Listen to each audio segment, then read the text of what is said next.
Okay, wala na po siyang virus. Yan.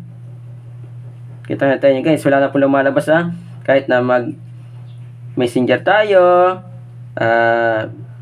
Facebook Lite, kaya wala na pong virus po itong Android phone na ito. Itong Android phone na ito ay Vivo Y11. Kaya shoutout po sa iyo, Ma'am Laude Novelin. Ayos na po yung cellphone po niya, wala na pong lumalabas na virus. Kaya hindi na po maaabala po na gamitin po ito. Halimbawa, nagme-messenger po kayo, Facebook, YouTube, wala na po lalabas na ads virus po yung lumalabas kasi dito guys. Tuloy-tuloy na po yung paggamit po nyo guys ng cellphone na ito kasi wala na pong abala.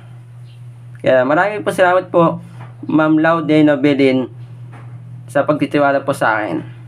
Ayun guys.